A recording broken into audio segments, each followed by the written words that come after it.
Bismillahirrahmanirrahim. Assalamualaikum warahmatullahi wabarakatuh. Perkenalkan, nama saya Asrawati, Stambuk 22573075. Saya di sini akan mempresentasikan proposal saya yang berjudul meningkatkan kemampuan motorik halus anak melalui kegiatan meronce manik-manik di TK Negeri Wambaule, Kecamatan Kulisusu, Kabupaten Buton Utara. Program studi pendidikan guru pendidikan anak usia dini, Fakultas Keguruan dan Ilmu Pendidikan Universitas Muhammadiyah Kendari 2025. Baik, kita akan masuk pada bab 1, pendahuluan. Latar belakang. Pendidikan anak usia dini merupakan salah satu jenjang pendidikan yang sangat strategis dalam membentuk perkembangan anak. Pada masa usia dini sering juga disebut sebagai golden age atau masa keemasan, yaitu masa di mana perkembangan fisik, kognitif, sosial, emosional, bahasa, serta motorik anak berkembang pesat. Perkembangan ini juga membutuhkan rangsangan yang tepat melalui kegiatan pembelajaran yang menyenangkan, bermakna, dan sesuai dengan karakteristik anak usia dini. Berdasarkan observasi awal yang dilakukan oleh peneliti di TK Negeri Wambaule, Kecamatan Kulisusu, Kabupaten Buton Utara, diperoleh data bahwa sebagian besar anak kelompok A masih mengalami kesulitan dalam aktivitas yang melibatkan kemampuan motorik halus. Sekitar 75% anak terlihat kesulitan dalam memegang pensil dengan benar, menggunting sesuai pola, atau meronce manik-manik dengan rapi. Dari penjelasan sebelumnya, maka saya sebagai peneliti terdorong mengadakan penelitian dengan judul meningkatkan kemampuan motorik halus anak melalui kegiatan meroncek manik-manik pada anak didik kelompok A TK Negeri Wambaule, Kecamatan Kulisusu, Kabupaten Buton Utara. B. Rumusan masalah. Berdasarkan uraian pada latar belakang, maka permasalahan penelitian ini dirumuskan sebagai berikut. Apakah kegiatan meronce manik-manik dapat meningkatkan kemampuan motorik halus anak usia dini pada anak didik kelompok A TK Negeri Wambaule, Kecamatan Kulisusu, Kabupaten Buton Utara? C. Tujuan penelitian ini yaitu untuk meningkatkan kemampuan motorik halus anak melalui kegiatan meronce manik-manik pada anak didik kelompok A TK Negeri Wambaule. D. Manfaat penelitian. Manfaat penelitian di sini terbagi menjadi dua, yaitu manfaat teoritis dan manfaat praktis. Manfaat teoritis yaitu sebagai masukan dan referensi pembaca atau peneliti dalam hal pengembangan motorik halus anak, terutama melalui penerapan meronce manik-manik pada jenjang pendidikan anak usia dini. 2. Manfaat praktis. Manfaat praktis di sini terbagi menjadi 3, yaitu bagi guru, bagi anak, dan bagi peneliti. Bagi guru yaitu sebagai referensi untuk para guru taman kanak-kanak dalam rangka meningkatkan kemampuan berbahasa anak melalui kegiatan meronce manik-manik. B. Bagi anak. Mengembangkan kemampuan motorik halus anak melalui kegiatan meronce manik-manik. C. Bagi peneliti, yaitu meningkatkan pengetahuan penelitian tentang peningkatan kemampuan motorik halus anak melalui salah satu kegiatan pembelajaran yang cocok untuk anak usia dini, yakni kegiatan meronce manik-manik. E. Definisi operasional. Definisi operasional di sini terbagi menjadi dua, yaitu kemampuan motorik anak dan meronce manik-manik. 1. Kemampuan motorik anak.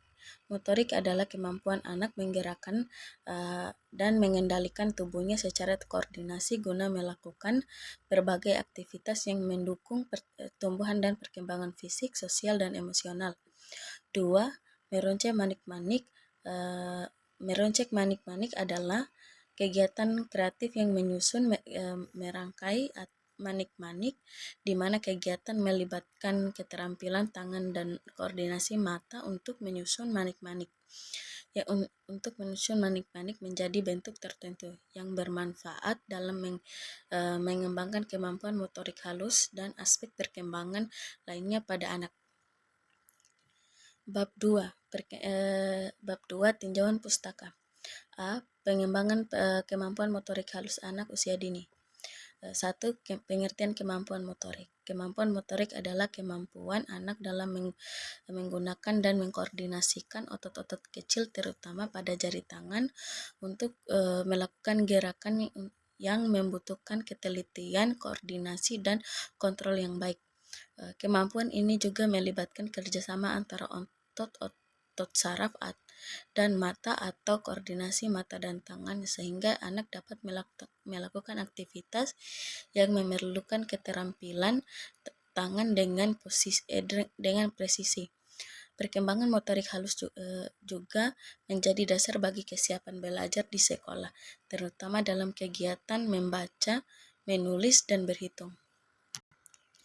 2. Pentingnya kemampuan motorik bagi anak usia dini. Motorik bagi anak merupakan hal yang sangat penting karena dengan motorik anak mampu mengungkapkan segala apa yang dia rasakan kepada orang lain. Selain itu, anak juga dapat menggunakan dan mengekspresikan segala apa yang dirasakan serta dipikirkannya kepada orang lain melalui gerakan tubuhnya. Begitu pentingnya motorik bagi manusia juga, maka dalam kegiatannya manusia juga selalu menggunakan motorik sebagai alat atau sarana untuk berinteraksi, beraktivitas, dan memenuhi kebutuhan hidupnya. Karena motorik adalah alat yang digunakan untuk membentuk pikiran dan fisiknya. 3. Karakteristik kemampuan motorik halus anak usia dini. Berdasarkan karakteristik anak usia dini, aspek kemampuan motorik yang paling utama dikembangkan adalah kemampuan mengendalikan dan mengkoordinasikan gerakan tubuh melalui aktivitas motorik kasar dan motorik halus. Horlock 2014. Beberapa karakteristik kemampuan motorik halus anak usia 5-6 tahun menurut Yuliani 2010 dan Sumantri 2005, yaitu A. Gerakan tubuh menjadi lebih terkoordinasi dan terarah. B. Keseimbangan dan keterampilan gerakan meningkat. C. Koordinasi mata dan tangan semakin baik. D. Kemandirian dalam aktivitas sehari-hari. E. Kesiapan menuju aktivitas akademik. F. Pengendalian tubuh yang lebih baik. G. Eksplorasi lingkungan melalui gerakan. H. Inisiatif dalam melakukan aktivitas motorik. C. Percaya diri terhadap kemampuan fisik. 4. Tahap perkembangan motorik halus anak usia dini. Menurut Vygotsky dalam Martinez, Yamin, dan Jamila Sabrisanan 2013, bahwa ada 3 tahap perkembangan motorik anak yang menentukan tingkat perkembangan berpikir, yaitu tahap eksternal, egosentris, dan internal. 1. Eksternal, yaitu tahap awal di mana anak belajar melalui interaksi langsung dengan lingkungan. Pada tahap ini aktivitas motorik anak sangat mempengaruhi rangsangan fisik dan pengalaman sensomotor. Anak juga mengenal dunia melalui sentuhan, gerakan, dan percobaan langsung, sehingga kemampuan fisiknya masih sangat bergantung pada pengalaman nyata dan konkret. 2. Tahap egosentris, yaitu tahap yang terjadi ketika anak mulai menyadari sebagai pusat pengalaman. Pada tahap ini juga anak sering menunjukkan pemikiran yang berfokus pada dirinya sendiri dan sulit melihat perspektif orang lain. aktivitas motorik mulai terkoordinasi dengan cara berpikir yang terstruktur, namun masih terbatas pada pengalaman pribadi dan cara memahami lingkungan dari sudut pandang sendiri. 3. Tahap internal, yaitu salah satu tahap di mana anak mulai mampu menginternalisasi dan gerakan dan pengalaman motoriknya menjadi proses berpikir yang lebih abstrak. Anak juga tidak lagi hanya belajar interaksi fisik, tetapi juga mampu merencanakan, mengendalikan, dan memprediksi tindakan mereka berdasarkan pengalaman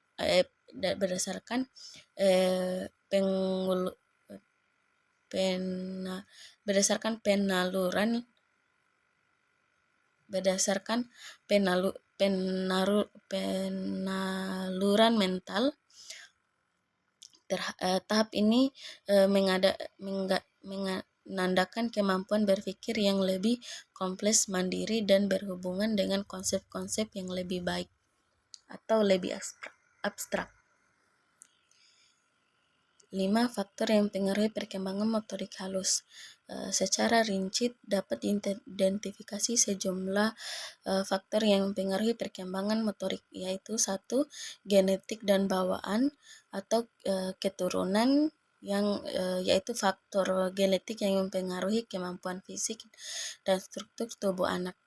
Misalnya kekuatan otot, koordinasi, dan kelenturan. 2. Faktor lingkungan. Yaitu lingkungan fisik, sosial, dan budaya juga berperan penting dalam simulasi perkembangan motorik anak. 3. Faktor nutrisi, yaitu asupan gizi yang cukup dan seimbang sangat menentukan pertumbuhan fisik dan perkembangan otot anak. 4. Faktor kesehatan atau koordinasi kesehatan secara umum, yang juga termasuk penyakit kronis atau gangguan perkembangan yang dapat mempengaruhi kemampuan motorik anak dengan gangguan neurologis seperti cerebral palsy, mungkin mengalami keterhambatan dalam kemampuan berjalan atau meraih benda. 5. Faktor simulasi dan pengalaman, yaitu anak memerlukan rangsangan yang sesuai untuk mengembangkan motorik kasar atau berlari dan melompat, motorik halus yaitu meronce dan menulis. 6. Faktor psikologis dan emosional, yaitu dalam pengembangan psikologis dan emosional memerlukan kepercayaan diri, rasa aman, dan motivasi anak, serta yang memengaruhi kesiapan dan ketekunan adalah ketekunannya dalam melakukan aktivitas motorik. 7. Faktor interaksi sosial. Bermain dengan teman sebaya memberikan pengalaman belajar motorik yang lebih bervariasi dan meningkatkan koordinasi serta kemampuan kerjasamanya. B. Meronce manik-manik. 1. Pengertian meronce meronce. Meronce adalah kegiatan menyusun, merangkai, atau mengaitkan benda-benda kecil seperti manik-manik, biji-bijian, atau benda serupa yang menjadi rangkaian tertentu dengan menggunakan benang, tali, atau media pengikat lainnya. Kegiatan ini juga termasuk salah satu bentuk latihan motorik halus anak usia dini karena melibatkan gerakan jari, tangan, dan koordinasi mata tangan secara presisi. Selain itu juga motorik melatih selain melatih motorik halus, meronce juga mengembangkan konsentrasi, kesabaran, keterampilan berpola, kreativitas, serta kemampuan berhitung dan membedakan warna atau bentuk. Menurut Astuti P. 2017 menyatakan bahwa Motorik halus anak seperti menyatakan bahwa meronce sebagai sarana fisik untuk melatih keterampilan motorik halus anak seperti koordinasi jari dan tangan, ketelitian, serta ketekunan otot-otot kecil pada tangan. 2. Meronce manik-manik.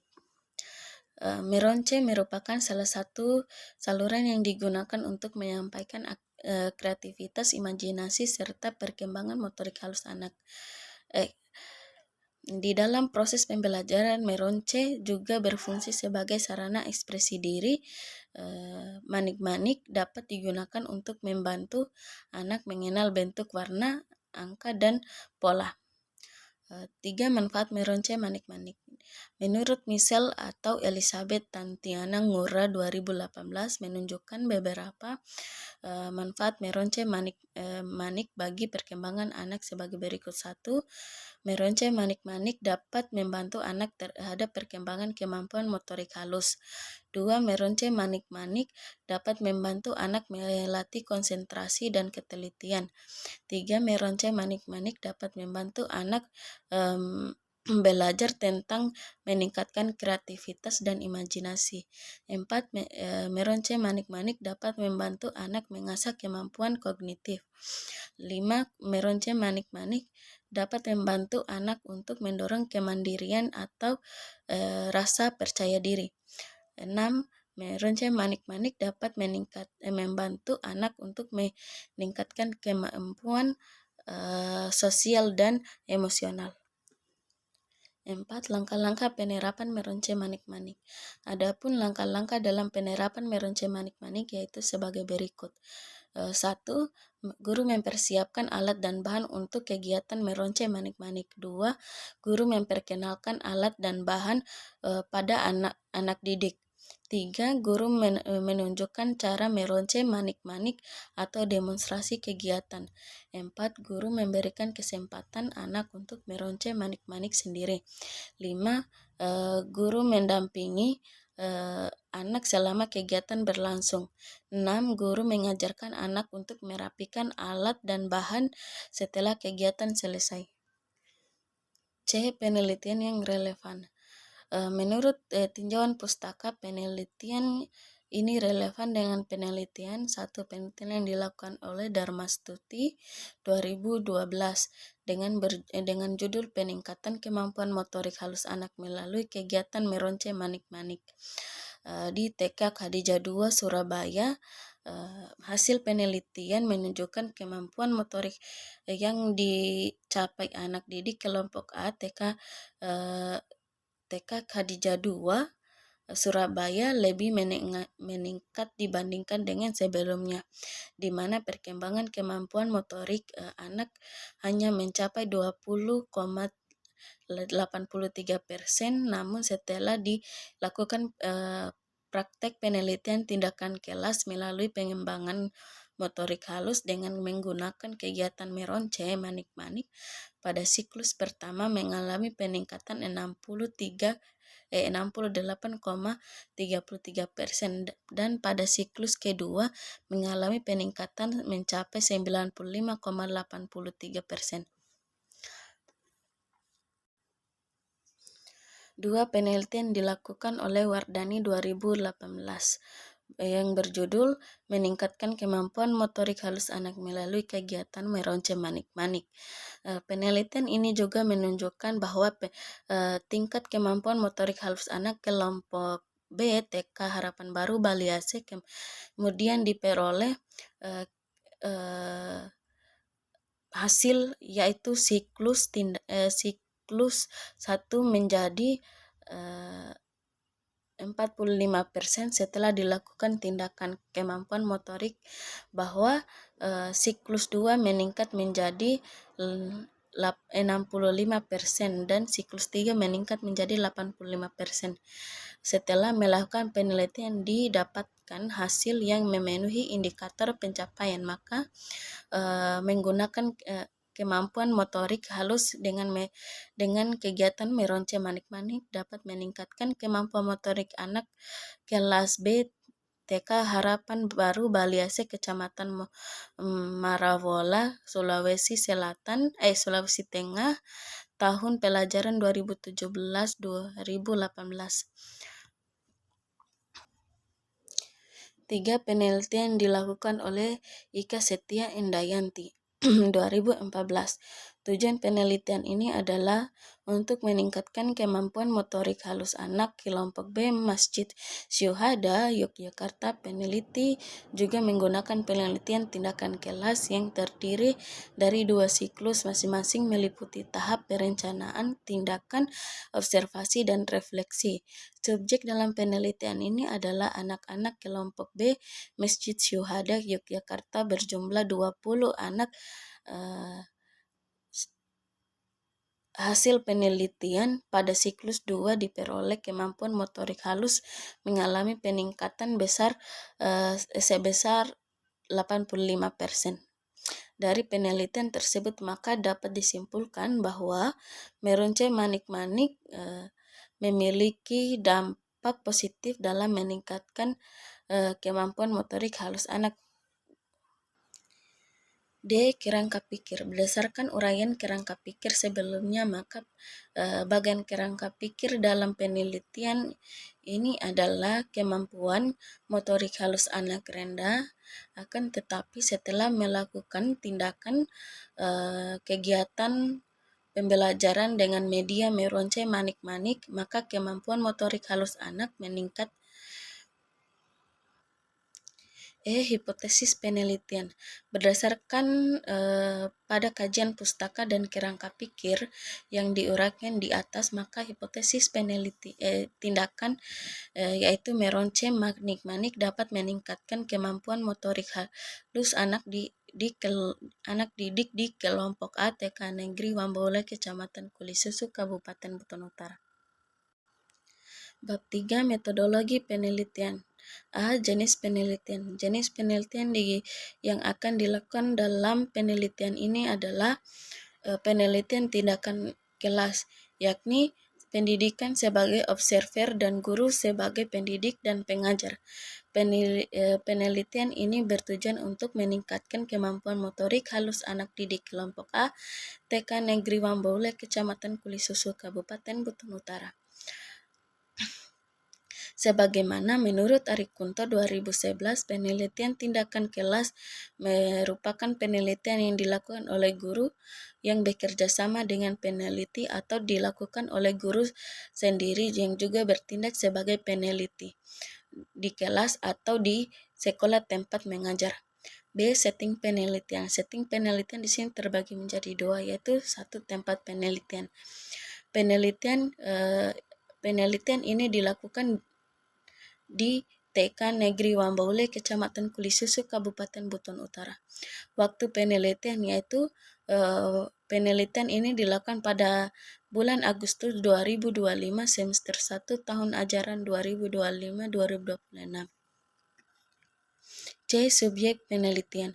Subjek dalam penelitian adalah anak yang berjumlah 15 anak di kelompok A TK Negeri Wambole, Kecamatan Kulisusu, Kabupaten Buton Utara, tahun ajaran 2025, yang terdiri dari 8 anak laki-laki dan 7 anak perempuan dengan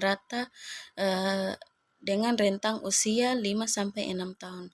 D. Faktor yang diteliti. 1. Faktor anak didik, yaitu mengamati aktivitas anak dan hasil belajar anak yang mengikuti proses pembelajaran dalam meningkatkan kemampuan motorik halus anak melalui kegiatan meronce manik-manik. 2. Faktor guru, yaitu mengamati aktivitas guru yang mempersiapkan dan melaksanakan pembelajaran bagi anak dalam meningkatkan kemampuan motorik halus anak melalui kegiatan meronce manik-manik. 3. Faktor sumber belajar, yaitu mengamati pembelajaran langsung untuk mengetahui peningkatan kemampuan motorik halus anak. Prosedur penelitian tindakan kelas. Prosedur penelitian tindakan kelas dapat dijelaskan sebagai berikut. 1. Perencanaan tindakan, yaitu menyusun rencana tindakan dan penelitian tindakan termasuk revisi dan perubahan rencana, serta mengidentifikasi masalah dari pelaksanaan tindakan sebelumnya dan menetapkan alternatif pemecahan masalah. 2. Pelaksanaan tindakan, yaitu kegiatan yang akan dilakukan pada tahap ini adalah melaksanakan semua kegiatan sesuai dengan skenario dalam rencana pembelajaran, yaitu melakukan pembelajaran dengan kegiatan meronce manik-manik di TK Negeri Manik-Manik dalam rangka meningkatkan kemampuan motorik halus anak di TK Negeri Wambole, Kecamatan Kulisusu, Kabupaten Buton Utara. 3. Observasi dan evaluasi. Kegiatan yang dilakukan pada tahap ini adalah melakukan pengamatan saat pelaksanaan tindakan dengan menggunakan lembar observasi dan melihat apakah pelaksanaan tindakan sesuai dengan skenario pembelajaran yang telah dibuat. 4. Refleksi. Hasil yang diperoleh setelah pelaksanaan tindakan, observasi dan evaluasi dianalisis dan didiskusikan serta dilihat kelemahan-kelemahan yang ada pada siklus. F. Teknik pengumpulan data. Pengumpulan data yang digunakan peneliti yaitu observasi dan dokumentasi. 1. Observasi. Observasi merupakan salah satu teknik atau cara mengumpulkan data dengan jalan mengadakan pengamatan terhadap kegiatan yang sedang berlangsung. Observasi juga dipakai untuk meninjau proses pembelajaran yang dilaksanakan guru dan anak didik. 2. Dokumentasi. Dokumentasi ialah teknik yang dipakai untuk mendapatkan data dan narasi berbentuk buku, arsip, dokumen, foto, tulisan, angka, dan gambaran berupa laporan serta penjelasan yang bisa mendukung riset. G. Analisis data. Data dalam riset ini diolah dengan menggunakan analisis deskriptif, kualitatif, dan kuantitatif. Peneliti bersama guru secara berkolaborasi melakukan pengamatan atau penilaian untuk memperoleh data dan nilai yang diperoleh anak didik selama aktivitas pembelajaran berlangsung dengan bantuan instrumen penilaian menggunakan simbol BSB, berkembang sangat baik, 4 bintang, BSH berkembang sesuai harapan, 3 bintang, MB mulai berkembang, 2 bintang, BB belum berkembang, 1 bintang, dengan bobot 4, 3, 2, 1. Adapun rumus yang dipakai dalam riset ialah nilai yang diperoleh anak BSB kali 4 ditambah BSH kali 3 ditambah MB kali 2 ditambah BB kali 1 dikali jumlah seluruh indikator. H. Indikator keberhasilan. Kinerja dalam penelitian ini diklaim tercapai jika mengcover indikator sebagai berikut. 1. Anak dapat memegang, menjepit, dan memasukkan manik-manik dengan baik. 2. Anak dapat meronce minimal 20-30 manik dengan tingkat kesalahan yang sedikit. 3. Anak mampu menunjukkan ketekunan dan fokus selama kegiatan meronce. 4. Anak dapat menunjukkan antusias dan motivasi dalam mengikuti kegiatan meronce. 5. Anak mampu memasukkan manik-manik ke dalam tali atau benang. Baik, itulah presentasi saya. Lebih dan kurangnya mohon dimaafkan. Wabillahi taufiq wal hidayah. Wassalamualaikum warahmatullahi wabarakatuh. Terima kasih.